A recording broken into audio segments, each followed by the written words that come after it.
Today's Meta Monday is to discuss one last deck profile before Nationals. While there are a slew of other decks that could have been brought to the table, Security Control is another natural counter to some other decks. Black War Greymon X is going to be one of the most prevalent decks out there, but decks like Grandis and Jessamon are natural counters and have a rough time against Security Control. Likewise, Metal Garurumon X also has issues at times with Security Control. But this episode isn't going to focus on just one list, rather different color splashes and tech choices to consider. As always, if you enjoy these types of videos, do consider liking this video, subscribing to the channel, and hitting that notification bell for more future content. Yellow will always be one of your dominant colors in Security Control. It's what allows you to recover security. But your secondary color is where you'll have a lot of flexibility with it. And here's where there are two major questions to consider. Number 1, do you make the secondary color the base, or do you incorporate the second color in the form of dual color tamers? And number 2, how heavy on the option cards do you go? For the first question, basing the deck in a specific color gives you the flexibility to play those monocolored option cards. With a purple base, this means your cards like Schwartz Lasats is immediately online pending the tamers or hybrids to get in play. But in doing so, you'll need to have yellow sources out in order to play your powerful yellow option cards, whether they be Holy Wave, Lonki Addis Tokto, or even Reinforcing Memory Boost. The purpose of this deck isn't to go over the card by card in Security Control, because honestly the deck plays to time almost every round, and in the mirror, it's almost a guaranteed draw. Can you win? Absolutely. Will you play very long games? Yes. This video's focus is to cover specialized techs, so from here on out, if there's a secondary color you're interested in, here's where it'll be. Let's start with purple. This is one of the most popular colors to splash with yellow. Because of this, you're able to utilize powerful tamers like Mimi Tachikawa from BT3 and Kari Kamiya from BT4.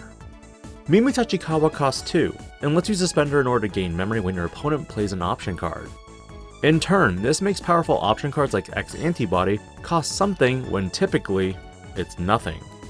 Kari Kamiya, on the other hand, enables you to gain 1 memory when your security is reduced. Having multiples means you could potentially only give your opponent 1 attack each turn if you have 4 out. With these purple tamers, you also gain access to powerful option cards. Flame Hellscythe to play Magna Angemons back from the trash. Chaos Degradation, which doesn't have a lot of outs unless your opponent uses a delicate plan, or in Black War Greymon X's case, Yuya Kuga. Or even Schwartz Lasats, which can hit multiple level 5 or lower Digimon if they're building wide. But the biggest issues with Security Control becomes, what do you do if Yuya Kuga is in play? Black War Greymon X is going to be one of the most played decks coming up in Nationals, and there are a few counters to this, but we'll get there. Green is another color that players are looking at splashing with yellow. This enables you to use cards like Terriermon if you want to memory block. While you could use a green base, I still recommend the yellow base to optimize for your yellow recovery options. Green, however, can use tamers like TK Takashi and Izzy Azumi in order to stabilize that color source. Options for this variant could be Samadhi Santi, Grandel Sol, or even Ground Fang. Samadhi Santi is one of few option cards that can target tamers. While it's not Hades Force and destroys the tamer, it does suspend it to prevent the effect of Yuya from being used. Grandel Sol can be used to suspend an opponent's Digimon, and then return it to the bottom of the deck, and Ground Fang can take suspended tamers and Digimon and send them to the bottom of the deck. While a lot of these effects can be mitigated by Greymon X's inheritable effect, Yuya is still very vulnerable. But if green or purple isn't your cup of tea, blue does offer a few options as well. You have blue tamers like Kiyoshiro Higashi Meteori for drawing cards when you attack with a level 5 or higher Digimon.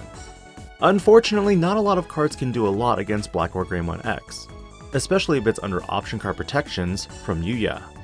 However, if bouncing to hand or deck is a problem for you, this is where you can utilize option cards like Surai to target the top Digivolution sources instead. But this in general leads to a 2-for-1, where you expend 2 cards to get rid of 1 Digimon, along with handing your opponent a lot of memory. The last color I want to talk about for this Meta Monday episode is white. White is a designated color that's too powerful to be in one color. But why even consider running white in Security Control? Cards like Omnimon's Zord Defeat can be hidden security and be a problem for your opponent to deal with. In combination with Dual Tamer Tai Kamiya and Matt Ishida, it also means you get an additional security check with Zord Defeat. But the real value comes in the form of the +2 memory. Remember, Black War Greymon X decks typically build a single level 6 stack, meaning you'll always start at minimum 3 memory. In combination with other tamers, this could start you at 5 or even 7 memory. But the purpose of also running white sources is to enable you the ability to play Emergency Program Shutdown. This powerful option card stops option cards after it's checked in security and adds it to your hand, a potential option that could prevent your opponent from playing Hades Force. But in general, these are all tech options that you, the player, make. Whether you want to go for Tamer Stun, Source Removal, or even taxing on your opponent's moves. Security Control is a deck that will always be in the Digimon trading card game, but I don't recommend it mainly because the mirror almost always ends in the draw. What are your thoughts? I know there are a slew of other decks that I could have gone over, but these were the decks that I see being most prevalent at Nationals. Let me know your thoughts on what decks you think will win, and I'll see you there. This is Digi-Panda, logging out.